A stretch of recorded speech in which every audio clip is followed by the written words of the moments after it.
In my distant travels across the galaxy, it's always interesting to see what levels of technology different planets have reached. Some planets are similar to Earth in terms of technology, while some have little or no technology at all, and some have way more tech than Earth does now. I wanted to study these tech-filled planets and see what stories they had to tell, so I searched for the planet in the Milky Way with the most technology out of any planet so far. And y'all, I found it. And wow. Hey y'all, and welcome to Oblivion's Library. I'm Haley Straub, your local intergalactic traveler, exploring the galaxy, collecting stories. And in my recent interest in technology, I happened to find my way to a planet called Capstar. Capstar stands near the center of the galaxy, and the place looks like a dystopia's worst nightmare. If technology exists in the universe, it exists here, and not in a cool way with robots or brain chips or anything. No, they don't have those. Instead, they have a post-work society, where everyone just lives in apartment rooms, spending all their time online and getting free food and stuff shipped instantly to their rooms when they want it. It's the boring, depressing type of dystopia, but the people here seem to like it okay. Since there's not a lot of social life on planet Capstar, I was worried I wouldn't find a story here, until I heard about an interesting thing that happened here a couple weeks ago, and it's taking the planet by storm.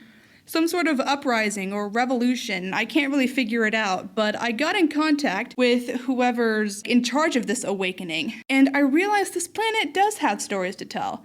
And this one I've written for you today is probably planet Capstar's finest hour. This story is written and copyrighted by Haley Straub. This story is not affiliated with Taylor University and may not necessarily reflect the views of the institution. All stories on this podcast are PG and LTC friendly. Today's story is called Don't Worship the Algo. What is the Algo? Simply the internet. Better involved, better controlling. Every AI that mass-produced products, every utility automated online, every message sent to online friends, every bit of food and water shipped to the individual rooms via the wall waiters. It was all part of one massive algorithm encasing society, and it was simply called the algorithm, nicknamed the Algo. There was no need to work in this society, and everyone spent all their time wasting their lives watching videos or playing games or chatting online, rarely seeing another living person in their entire life. But they didn't need to. They had food from pneumatic tubes that rushed any package directly to their bedrooms. They had entertainment through the internet. What more could they want? What more could they need? In this society, everything ran under the Algo. The Algo was God. It had to be God. After all, the Algo knew just which videos you wanted to watch. It knew what songs you wanted to listen to, what food you wanted. When you were tired, how could God be any different? God was omnipresent. He was everywhere. And so was the Algo, always ready to answer any question and give you anything. So in this depressed, lonely society, God had been replaced by the machine known as the Algo, and its people were none the wiser. And in this society was a boy, like any other, always staying in his room, worshiping the Algo.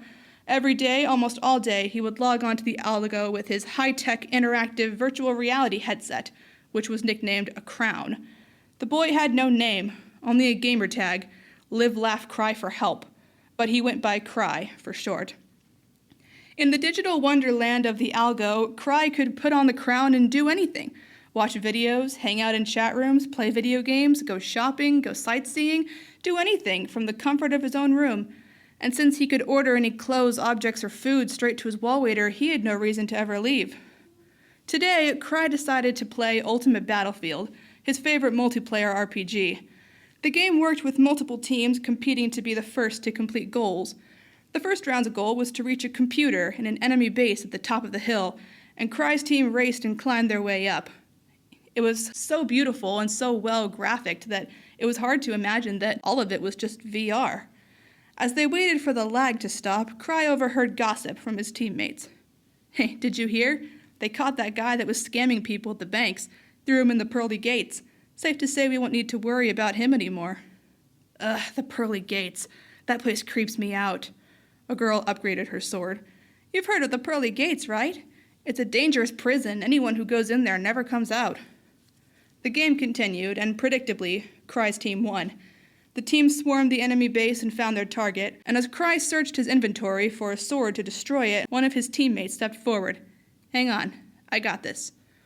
But instead of equipping a weapon, the teammate took something else from his inventory and plugged it into the digital computer. It started glitching, and the virtual world of Ultimate Battlefield began to lose its illusion. Cry stared. The damage spread, from the computer onto the floor into the air itself. It was as if the Algo was tearing itself apart, code and all.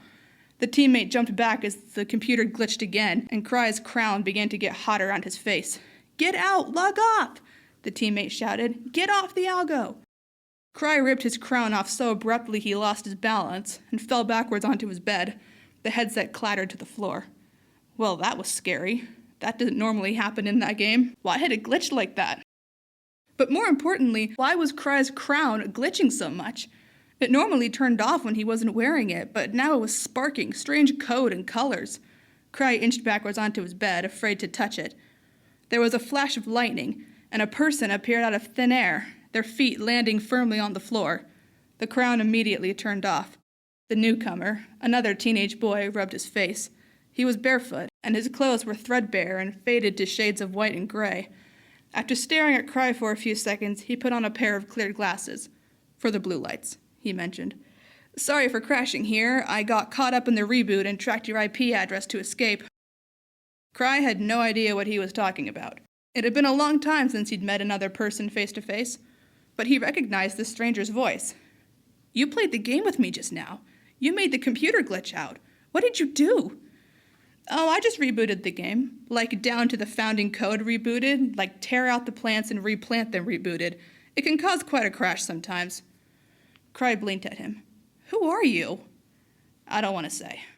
The stranger glanced around Cry's small room, taking in the bare white walls and the dim blue strip lights that lined the ceiling. I caught your gamer tag on the way in here.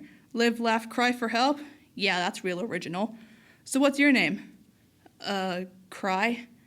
"No, that's your online name. What's your real-world name?" "It's Cry." "Okay." The stranger wiped his hands off, leaving white powder clinging to his shirt. "You can call me Rithm, and that's my name both on and offline. I can jump into computers and travel around the internet. Every server needs an admin, and for the Algo, that's me. I know everything it knows and can do everything it can. Try me. Ask me anything."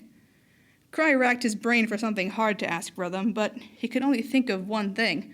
Some long-hidden sense of desperation and despair escaped from him as he asked, "Rithm, are we supposed to use the Algo?"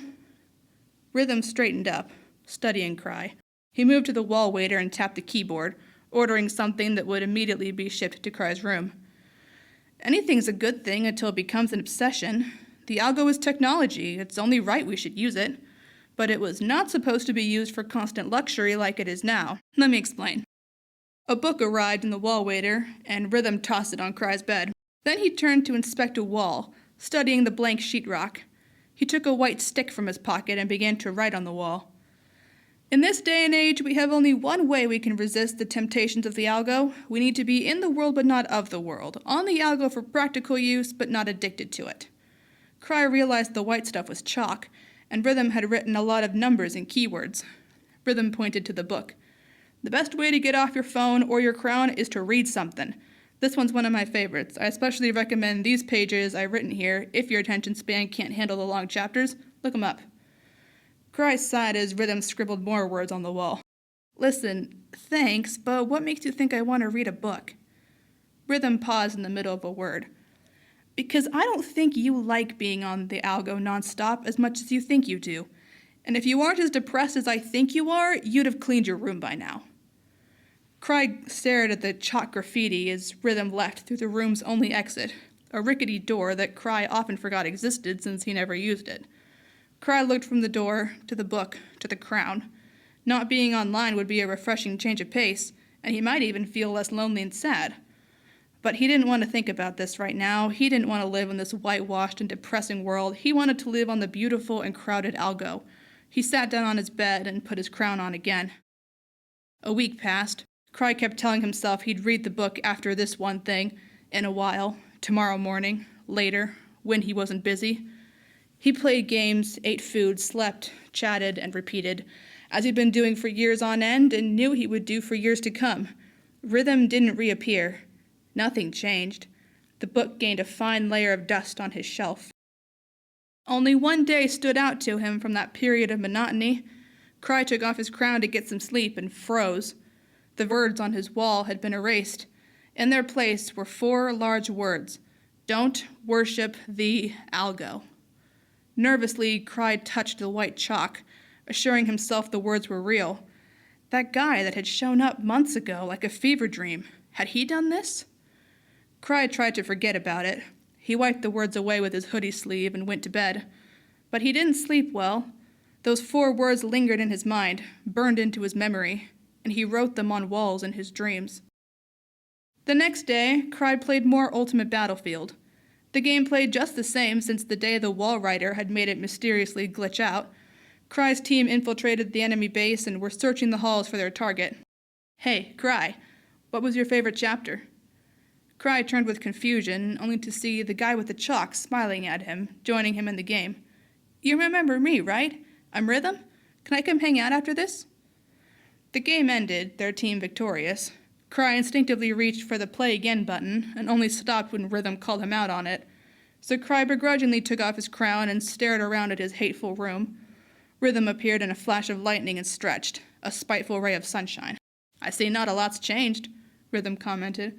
"I mean, it has been a good 6 months since I last saw you. So talk to me. What was your favorite story?" Cry blinked. "What?" "The page numbers I wrote for you on the wall, they were short stories from the Oblivion's library collection that I got for you here. Did you read them?" He was answered by Cry's silence, and Rithm took in the blank wall and the dusty book on the shelf. "So, when were you going to get around to reading that book?" "I've been busy." Cry tried to make himself small inside his hoodie. "Busy doing what? Watching videos? Scrolling through brain rot? Playing round after round of the exact same video game? You know what? I was wrong about you. You do like being depressed. You don't want to live. You want to worship the internet." "I don't worship the Algo," Cry retorted, rising to his feet. Rithm rolled his eyes. "Oh yeah? What's your screen time? How many hours a day do you spend on the Algo? And how many minutes have you spent doing literally anything else? From a bystander POV here, I'd say you spend more time living, laughing, and loving on the Algo than not, and therefore you'd rather live on that thing than in reality." Cry tried to think his way out of this.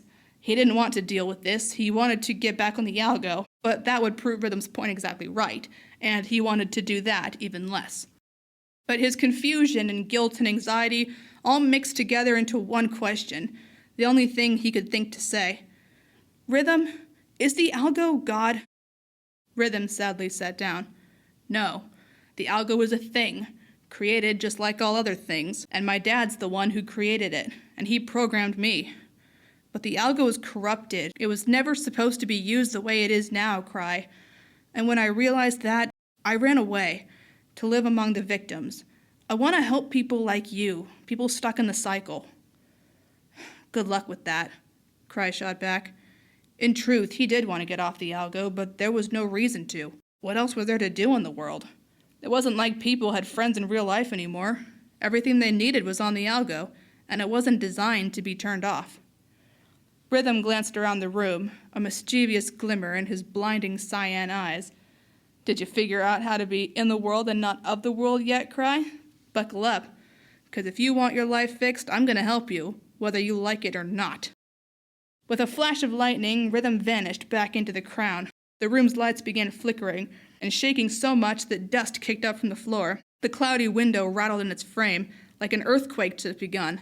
And in a brief moment, Cry's fight-or-flight instinct kicked in, and he pulled open the door that he had ignored for decades and looked out.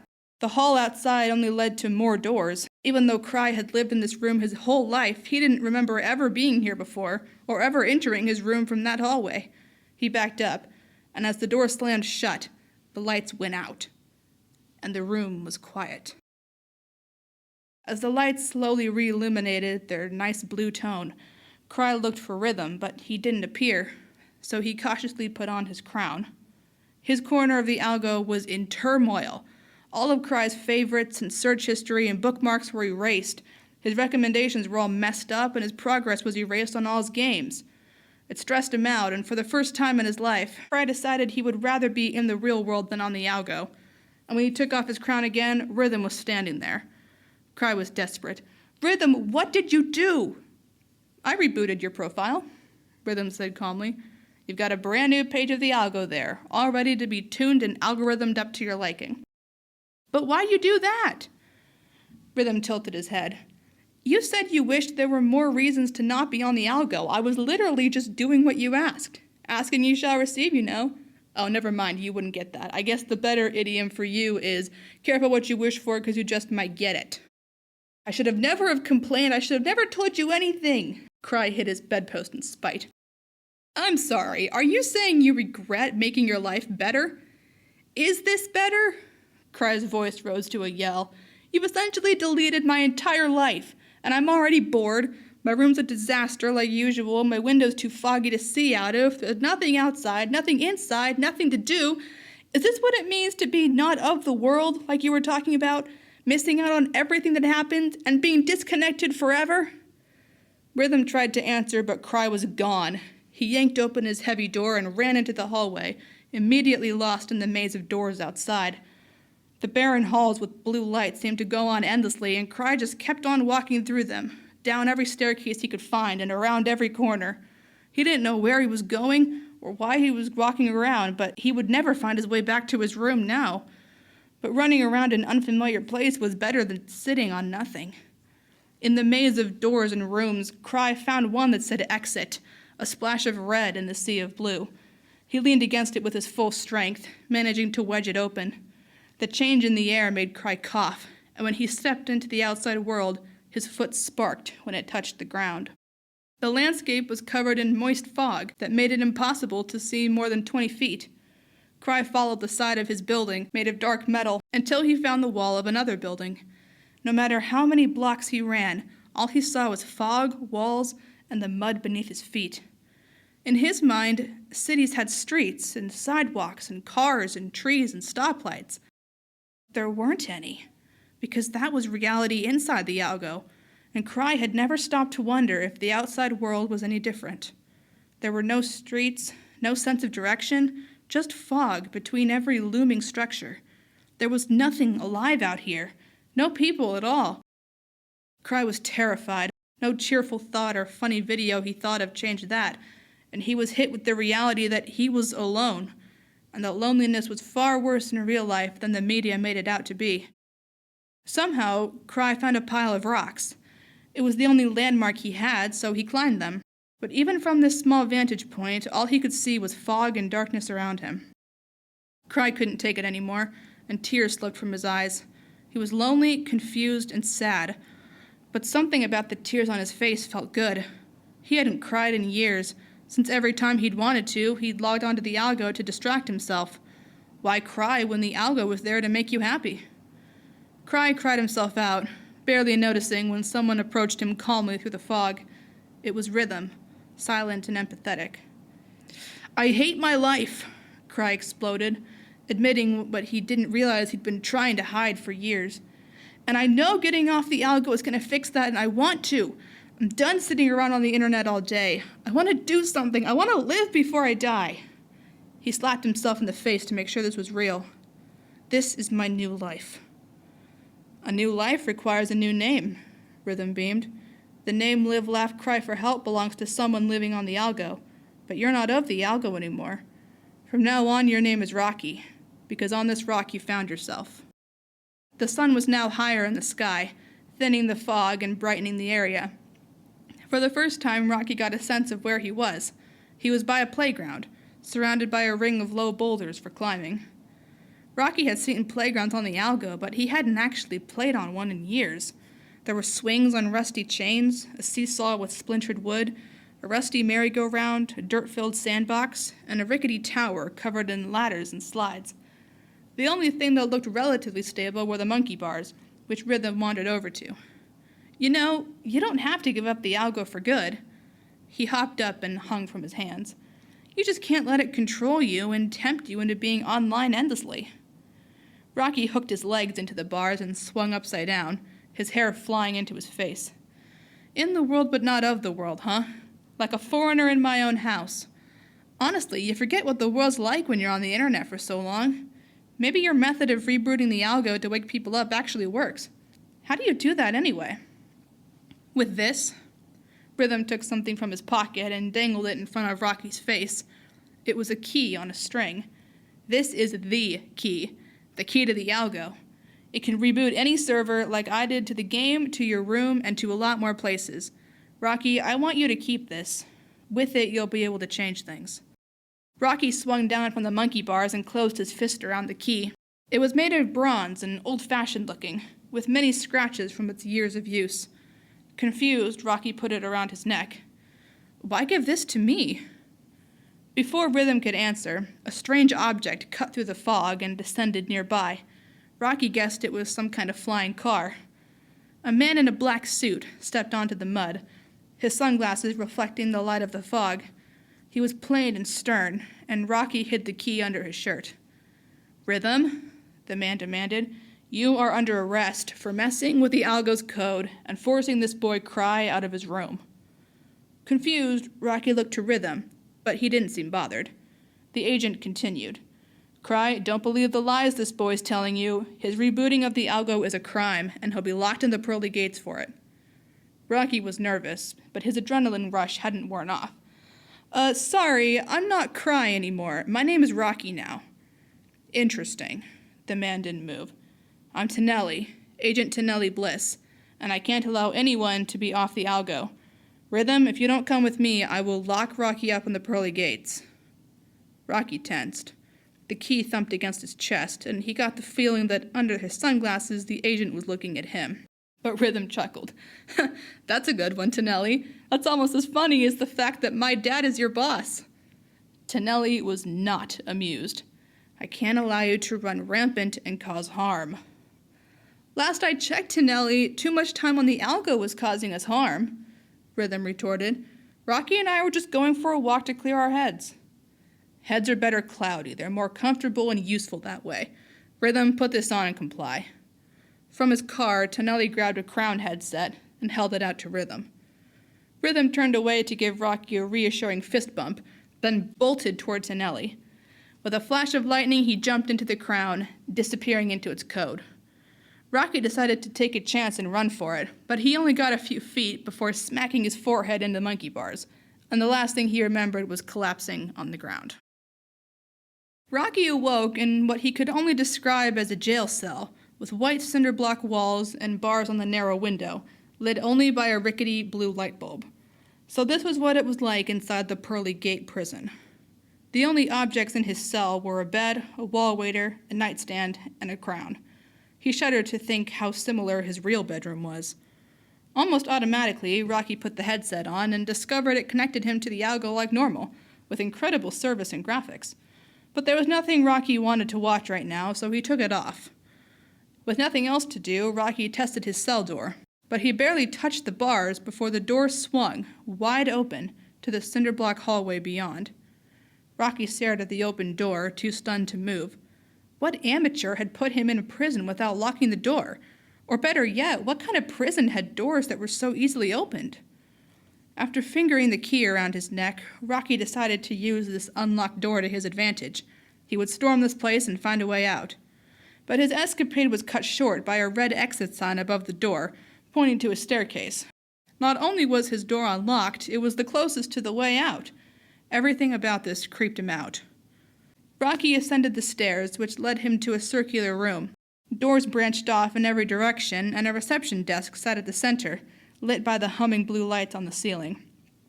Confused, Rocky approached the counter and rapped the bell. The receptionist lowered their book to stare at him. It was Agent Tonelli. You again? What are you doing here, Tonelli? You spy on me, you stalk me in Rithm, you arrest me, you do desk work here? Who are you? What exactly do you do? My official job title? Tonelli pondered. Warden. Warden of the Pearly Gates, and everything that comes with that. So when you were stalking me and Rithm, you left this place unguarded? Tonelli shrugged. Nobody's escaped here yet. Well, you're about to get fired, Tonelli, because my cell door was left wide open. Rocky's eyes danced over the many doors leading away from this room. He didn't like this place or anything about it. All right, I'm out of patience. When's my trial? Tonelli shrugged. You don't get one. You haven't done anything wrong. Well, then how long's my sentence? This place is special. Cry. Prisoners here get to choose their own sentences. Your sentence ends whenever you want it to. Rocky was thoroughly confused and decided his sentence would end right now. Tonelli pointed to a door. There's the way out. You're free to go. Feel free to come back any time. He went back to reading his book. Head reeling, Rocky opened the door. It led to another cinder block hallway, partially lit with every other light on, and at the end of the hallway was daylight. Fear jumped into Rocky's throat and he slammed the door shut. What is this, Tonelli? Some kind of trick? No. Why? Because no one ever gets out of the pearly gates, Rocky exclaimed. It doesn't make sense that I'm just allowed to leave. That's too easy. Tonelli set his book aside and stood up, adjusting his sunglasses. I'll walk you out. What about keeping guard? Rocky glanced at the stairway to the cell block. But Tonelli shrugged as he opened the doorway out. In my 15 years of working here, you are the only person who's ever walked up those stairs. There's a reason I put you in the closest cell, Cry. I was hoping you'd find your way up so we could talk. The stroll down the empty cinder block hallway was long and uncomfortable. Rocky was confused about all of this. Where had Rithm gone off to? Your cell door was unlocked because the doors in this place don't lock at all, Tonelli continued. The rumors you hear about this place, they're true, but not in the way you think. No one ever leaves here, not because we're keeping them locked up, but because they don't want to leave. When the Algo first came online, we learned that a lot of things could be avoided if people had basic food and water and a crown. The Algo gave them everything they could ever need. The Pearly Gates here was once a criminal asylum, keeping its convicts so distracted with the Algo that they wouldn't want to leave and commit more crimes. And fear of the Pearly Gates keeps the public in line, so crime is basically eliminated now. Tonelli took off his sunglasses and cleaned them on his suit jacket, his hazel eyes following the patterns on the floor. I wanted to bring you here, Cry, so you could see why I'm so intent on keeping you in line. I know you want to get off the Algo, but in this case, I need you and everyone else here to stay addicted to it. Don't you realize what getting off the Algo means? All the awkward and destructive things of the past get resurfaced with social interaction. We have a peace now. And it's a painful existence, I know, but it's up to me alone to make sure we keep this peace as long as we can. They had reached the door out, and Tonelli held it open. There's something Rithm hasn't told you, Cry. I can free you from this prison, but only you can free yourself from the prison the Algo keeps you in. Cautiously, Rocky stepped outside, blinking hard to let his eyes dilate. The prison courtyard was full of metal crates and rusty vehicles, which Rocky had a feeling all belonged to Tonelli. Beyond that, the prison's namesake, a pair of huge gold pearl-studded gates, sat open, their bottom edges buried in the sandy ground. And beyond them was freedom, a meadow with a single double-rutted road leading off to the horizon. Nothing else there except grass and cloudy skies. But the concept of freedom was both exhilarating and terrifying all at once, and Rocky stepped backwards through the door. Change of heart? Rocky rubbed his face. I need to tell Rithm to pick me up, and I'm starving. The Pearly Gates firewall was strong, which made hacking in impossible. But Rithm knew a way around the passwords and hopped out of a car stereo in the Pearly Gates courtyard. He cracked open the door, shuddering at the sparsely lit hallway before him. Hello? Rocky? But Rhythm's voice only echoed. Every time Rithm came to the Pearly Gates, he had the reoccurring thought that this place was not designed for him. Aside from the lack of computers, the narrow hallways triggered his claustrophobia. But Rithm slowly made his way to the reception desk, where Agent Tonelli glared at him. Hey, Tonelli, your wish is granted. I'm finally here in your little prison. As a guest, at least. I got a message from Rocky that he's allowed to leave, so I'm here to pick him up. Cry is logged onto the Algo in his cell right now, Tonelli replied. And we take utmost care of our prisoners here. No one except prisoners and wardens are allowed in the cell blocks. He pointed to the door. You can wait in the waiting room. There's a computer in there that will let you talk to him. Oh, and Rithm, make any trouble and I will throw you in a lockable cell. The rush of opposition filled Rhythm's soul. You know I can just escape through the Algo. That's my own claustrophobia that would kill me. We'll talk more later, Tonelli. Rithm entered the waiting room and froze. There were dozens of people in that room, sitting in the seats and on the floors.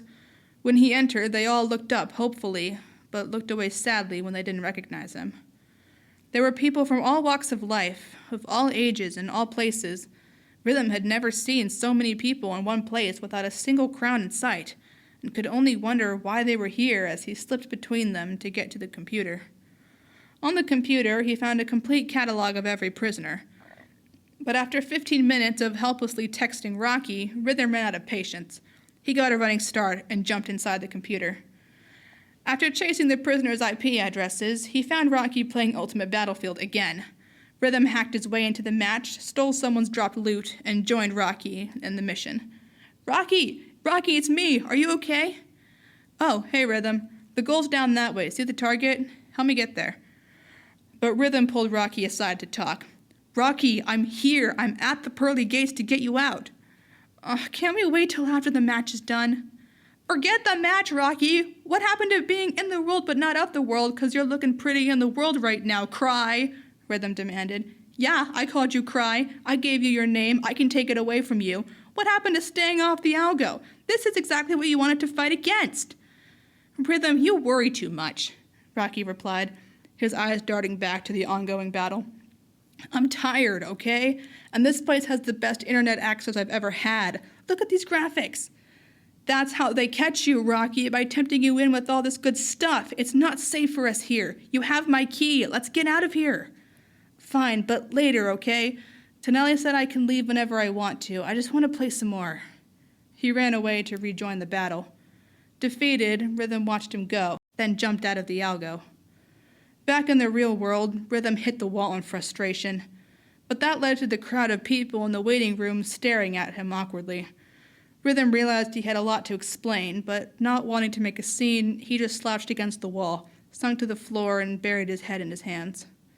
Excuse me. Rithm looked up to find an old man staring at him. Are you an AI? No, I'm not, Rithm tried to explain. I'm Rithm. I'm supposed to get people off the Algo or something. I don't even know anymore. How am I supposed to save everyone if I can't even save one person? Oh, then you're like us, the man ushered to the crowd of silent onlookers. We all have friends and family in the pearly gates, but they love the Algo so much they won't unplug for a second to talk with us. So you wait, Rithm finished, for them to come to their senses or something. He laid his head down again. Then I'm in the right place. Something tapped Rhythm's head. He looked up again to see a little girl with brown eyes. Are you the guy who writes on the walls? Never had Rithm wanted to lie more in his life, but he nodded anyway. He took his last piece of chalk from his pocket, only to find it snapped in half.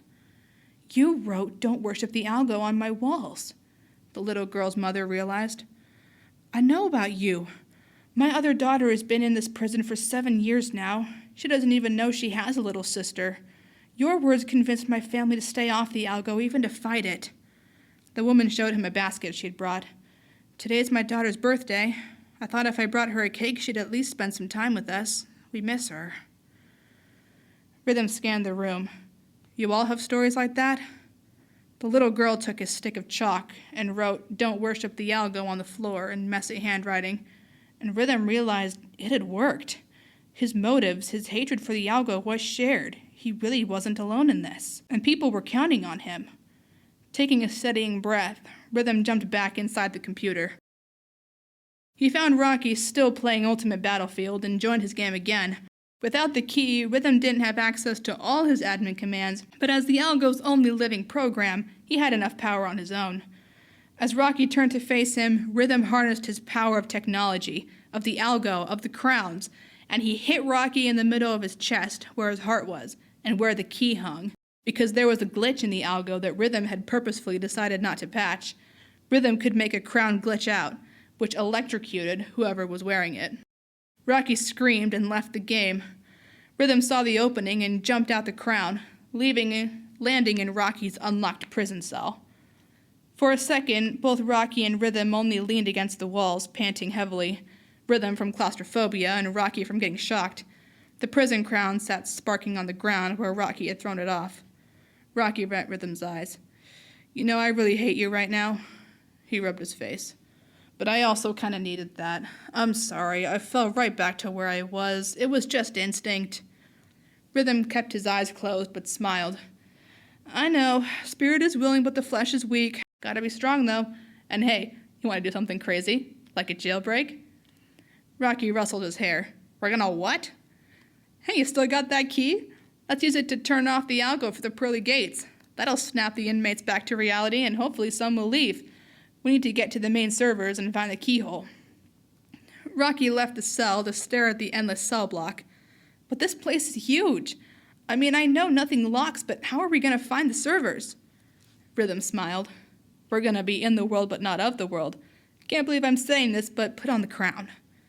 Rithm jumped inside the crown himself with a flash of lightning, and Rocky put it on again. But when the screen part covered his eyes, it was just black.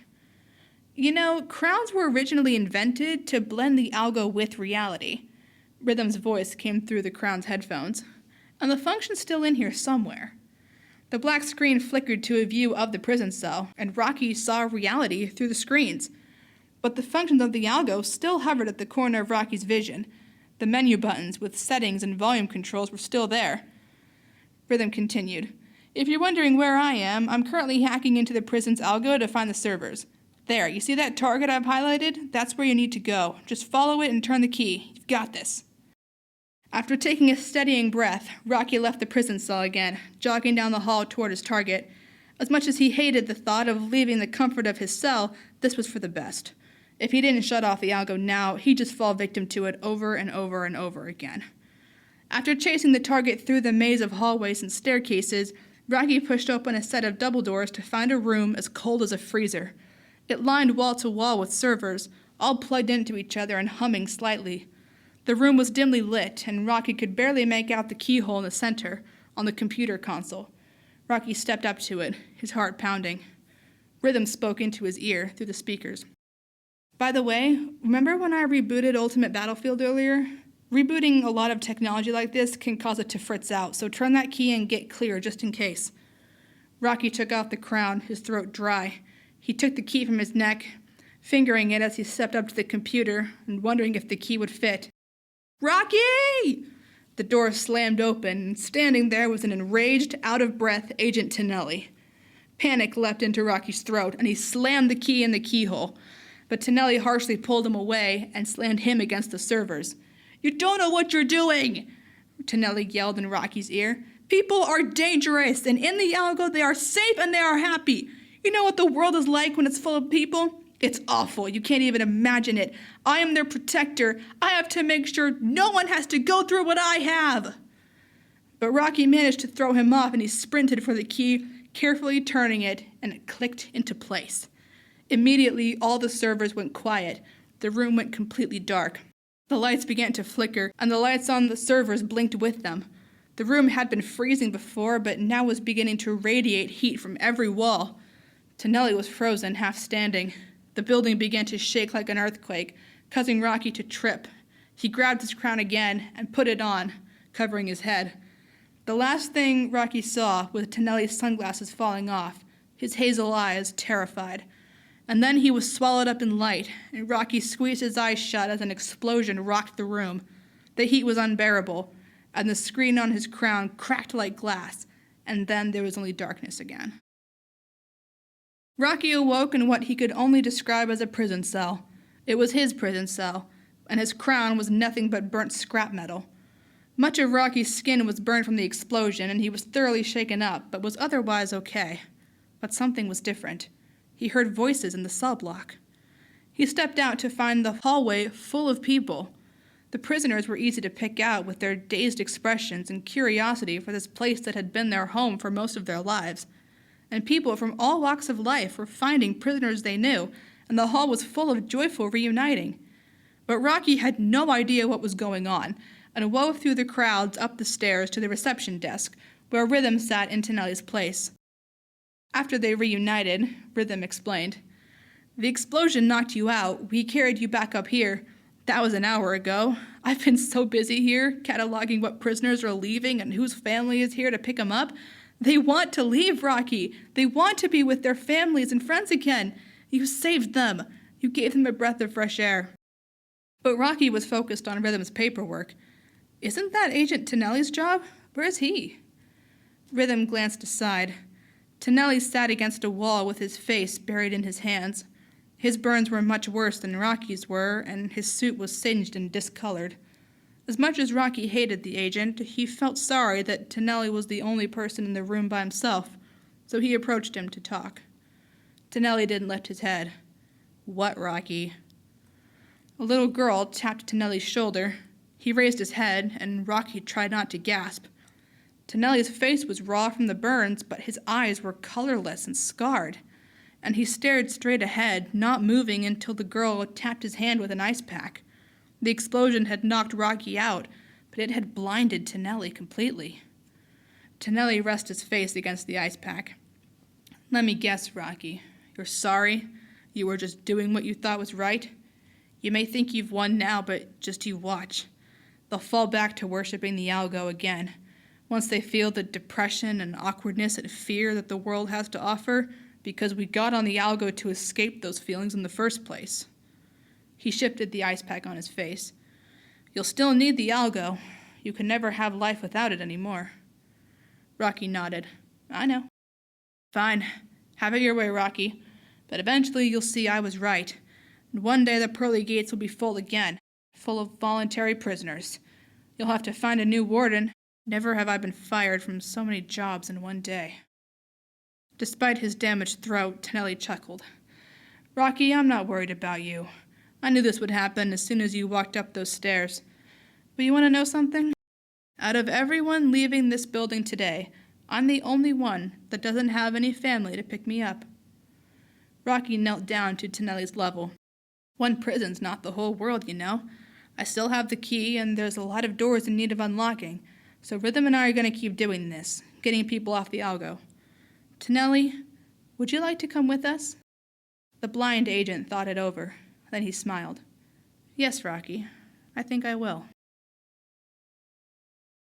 That was Don't Worship the Algo. Hope y'all enjoyed it. On this podcast, I read a story that I've written, and then I go over the behind the scenes and symbolisms behind the story, so let's do that really quick. I got the idea for this story sometime in high school, probably from anti-phone propaganda at some point.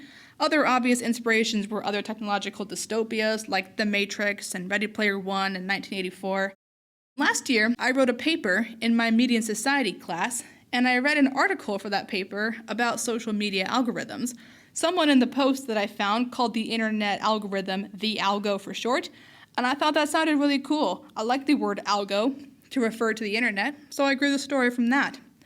But as I was developing the story, it changed from not only being an anti-technology story to a biblical allegory. I'm going to explain that as we go through the story here. So the story starts with a quick explanation of the Algo itself. It's one giant algorithm encasing society, so imagine the internet but everywhere, in everything, controlling all the resources. I decided to write a sci-fi story and crank the technology aspect as high as I possibly could. If a technology can exist, it exists in this world. And the first way I drive the dystopia vibes is that I mention God has been replaced by technology, which immediately tells you this is not the kind of world you want to live in. So we get introduced to our main character, who goes through a name change from Cry to Rocky. I'll explain more about that when he gets to the name change in the story, but for now I'll call him Cry. He uses a Crown headset to play a video game where one of his teammates happens to be Rithm. Rithm uses the key to the Algo to reboot the video game they're playing, causing everyone to log out, and Rithm uses Rocky's crown as an escape hatch. So let's talk about Rithm for a second. Rithm is where the biblical allegories start to set in. Rithm is the Jesus character in this story. Basically, I split the word algorithm into algo and rhythm. And I figured since algo is a bad thing in the story, rhythm is a good thing in the story. So Rithm is half human and half program, which makes no sense until you remember that that's reflective of how Jesus is half God and half man, or rather fully God and fully man.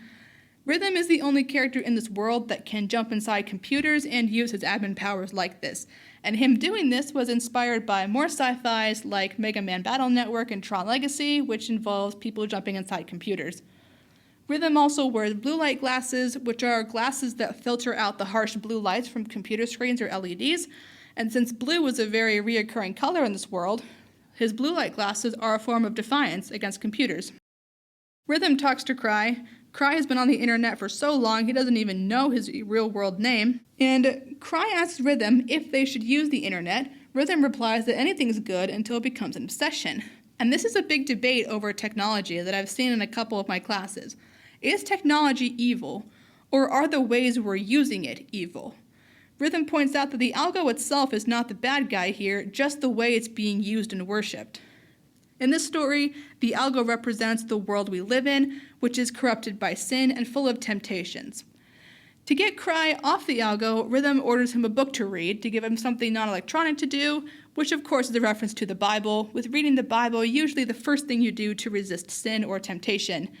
And Rithm writes down his favorite parts of the book by writing on the wall with chalk, which calls back to God's hand writing on the wall in the Old Testament.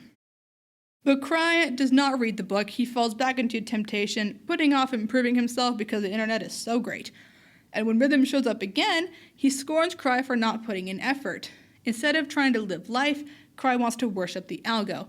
Now, I threw in the word worship here because it gets a certain response that I'm trying to go for. In most societies, we associate the word worship with a religion. But a religion is really just a way of life with a set of values. And if you get your way of life and values from the internet, idolizing your phone or computer over God is definitely a possibility, and I've even found myself falling into that temptation before. So rather than don't prioritize the algo or don't love the algo, I use the words don't worship the algo so the readers understand what a big issue this can be and what a big stance I'm trying to make here. At this point in the story, Rithm gets a little bit of insight to himself. He mentions how his dad built the algo, a reference to Jesus' heavenly father making the earth, obviously. But now the algo, like the world, has been corrupted by sin, and Rhythm's dad built Rithm to fix the situation. Rithm lives among the quote-unquote sinners of this tech-filled world. Cry complains that he wants to fix his life, but he can't, so Rithm electronically reboots his room. Cry can't comprehend this and he panics. It's ironic that Cry did want to get off the algo and improve his life, but now that he actually has to do that, he's finding it a lot easier said than done. Cry runs around and he finds the outside world empty and abandoned. I got this idea from the movie Ready Player One, with the idea that people were on the internet so much they forgot to take care of the outside world. And Cry's been on the internet, seeing what life looks like on there, and he hasn't actually gone outside to verify it in years. The midpoint of the story here is Cry deciding to change his life, and Rithm agrees, saying a new life needs a new name. The biblical allegory here is that Cry/Rocky is Simon/Peter. In the same way Jesus gave Peter a new name, Rithm gives Rocky a new name. And he names him Rocky because Peter means rock. And the Bible story goes that when Jesus gave Peter his new name, he also metaphorically gave Peter the keys to the kingdom of heaven. So Rithm not only gives Rocky a name, he gives him the key to the algo. The sun comes up, with a sunrise representing a fresh start, and the two boys are at an old playground. And why are they on a playground? Because everybody in my generation has heard these words before: get off your electronics and go play outside. So even though Rocky's 18 and they're too old for playgrounds, he still plays on the playground for a little bit. Next, we get introduced to the closest thing the story has to a villain, Agent Tennelly Bliss. Sometimes when I'm writing, a character will jump off the page and write themselves. Tennelly was one of these characters. Originally, he was going to be just a basic flag government agent representing the algo, because I recognized that if you're going to write a story about breaking out of the Matrix, you're going to need an Agent Smith. But Tennelly ended up having a lot of reasons behind his actions and having more character than I was expecting him to have. I considered Tennelly having a similar role as the witch from the musical Into the Woods, where at first you think he's evil, but then you realize he's not evil, he's just right.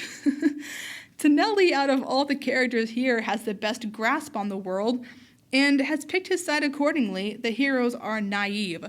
So I did some thinking. If Rithm is Jesus, and Jesus brought in a new way of life, then Tennelly would represent someone who supports an old way of life. Tennelly is a Pharisee, and I decided to go all the way and say Tennelly is Saul. He works for Rhythm's dad and hates the algo the same way the Pharisees serve God and aren't tempted by sin, but he's still against the main characters. So Rithm escapes, Rocky gets landed in prison. The Pearly Gates is such a great ironic name for a prison, with the term pearly gates usually meaning heaven. And since the prison is actually really great, it's a dark, twisted version of what people would think heaven on earth would be like in this society. I really love stories with ironic prisons, with prisons that don't look anything like you'd expect but still function beautifully. The pearly gates is paradise, but it's still a prison. And this is the point I'm trying to make with electronics here. Rocky finds Tonelli, who tells him he's free to go and explains the processes. Rocky goes on the Algo briefly to call Rithm and tell him where he is, but then Rocky falls back into the Algo's temptations. It's just when you get on your phone to check the time and 2 hours later you're doom scrolling. Rithm even goes to the pearly gates, something that's physically uncomfortable for him since Rithm has claustrophobia, but Rocky doesn't want to leave, causing Rithm to doubt himself. And here Rithm talks to a bunch of random people who all have relatives in the pearly gates, but because their relatives are so addicted to the Algo, they don't spend time in the real world anymore. And this shows how an internet addiction can affect the people around you. Time spent on the internet is time taken away from family and loved ones who won't be around forever. And this takes the story's stakes from not just saving Rocky, but also saving the other prisoners too, putting more pressure on Rithm here. Rithm makes a choice and literally electrocutes Rocky to snap him out of the temptation, almost like he's shocking his heart back to life. For the story's climax, Rithm learns to use the Algo for necessary means like it was designed to and effectively combines in the world but not of the world. Rithm makes it seem like Rocky's playing his favorite video game in the real world and uses it to show Rocky where to go and get down to the Pearly Gates server room. Their goal is to turn off the prison's Wi-Fi, pretty much, by turning off the Algo. And before Rocky can turn the key and do that, Tonelli finds him and screams Rocky at the top of his lungs. This is significant because it's actually the very first time in the story Tonelli uses Rocky's new name. He calls him Cry every other time. And here, Tonelli calls himself the Algo's protector, saying no one should have to go through what he has. This implies that Tonelli has some trauma that occurred to him in the real world, and he believes online life is superior because that trauma is less likely to happen. Normally, when I write characters on this podcast, I have the characters' backstories all fleshed out, but I don't actually have Tonelli's backstory thought out like I do for some characters. It makes me intrigued, though. It makes me wonder. Rocky manages to turn the key, and the room is flooded with light. Normally, Tonelli wears sunglasses because sunglasses are used to hide a character's eyes, which in turn hides their emotions. But here, Tonelli is panicking and afraid of the servers turning off. And that means when the computers blow up, he is without his sunglasses and gets blinded. You see, his name, Tonelli, means God will judge. And just like the Pharisee Saul went against the followers of Christ, Tonelli goes against the main characters here and he gets blinded, just like Saul was blinded on the road to Damascus. Tonelli does get his judgment, and his punishment for being a villain in this story is going blind at the end. Now, I want to make it very clear. I do not believe blindness or visual impairments are a direct punishment for anything in real life. I use blindness as a character element here. In real life, physical impairments are not direct results of sin, like in this story. Jesus made that point very clear in the New Testament. At the end of the story, Tonelli agrees to join forces with Rocky and Rithm out of desperation, hinting that his story is not over yet. And speaking of stories not over yet, if you liked this story, stick around, because next week's story is called Don't Worship the Algo Part 2. This is the first and only sequel story I'll be doing on this podcast. I don't typically do sequels like this, but Algo Part 2 was just too good to resist. And here's the thing. I like Don't Worship the Algo Part 2 better than I like Part 1 that you just heard. So, Rithm, Rocky, and Tonelli will return next week facing a new set of challenges as they resist the temptations of the Algo. But the question is, how will the Algo react? You'll have to tune in next week to find that out.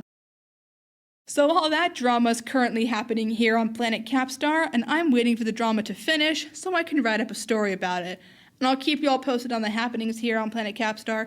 If you have any feedback for the story you just heard, or things you'd like to see in a next week's sequel, my name is Haley Straub. Feel free to contact me.